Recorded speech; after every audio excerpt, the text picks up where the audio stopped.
ஆழிபோல் மின்னி வலம் புரிபோல் நின்றதிர்ந்து தாழாதே சார்ந்த முதைத்த சரமழை போல் வாழ உலகினில் பெய்திடாய் நாங்களும் மார்கழி நீராட மகிழ்ந்தேலோ நெம்பாவாய்.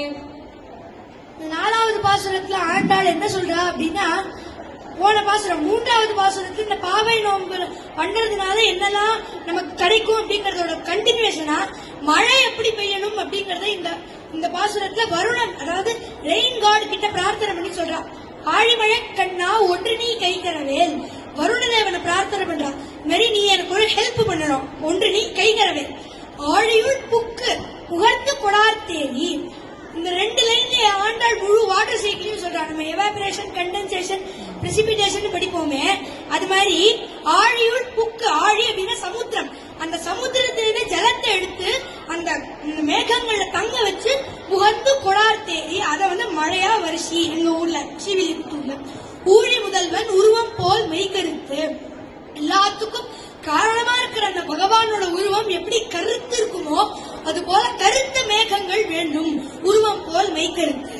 பாடியன் தோளுடைய பத்மநாபன் கையில் ஆழி போல் மின்னி வலம்புரி போல் நின்றதிருந்து, பாழியன் தோளுடைய அழகான தோள்களுடைய அந்த பத்மநாபன் எவருடைய நாபிக்கமலத்துல தாமரை இருக்கோ அப்பேற்பட்ட அந்த பெருமாளோட கையில இருக்கிற அந்த சக்கரம் போல மின்னல் வெட்டணுமா, வலம்புரி போல் நின்று அதிர்ந்து தண்டர், அந்த தண்டர் வரும்பொழுதே அந்த சத்தம் வரும் இல்லையா, அது மாதிரி சங்கம் வரும்போது அந்த சங்கநாதம் மாதிரி அந்த தண்டரோட சத்தம் இருக்கணும். ஆழி போல் மின்னி வலம்புரி போல் நின்று அதிர்ந்து தாழாதே சார்ந்த முதைத்த சரமழை போல், சாரங்கம் பெருமாளோட வில்லான அந்த சாரங்கத்திலிருந்தே எப்படி சரமழை அம்புக்கள்லாம் எப்படி மழை மாதிரி பாயுமோ அது மாதிரி மழை வரணும் அப்படின்னு ஆண்டாள்.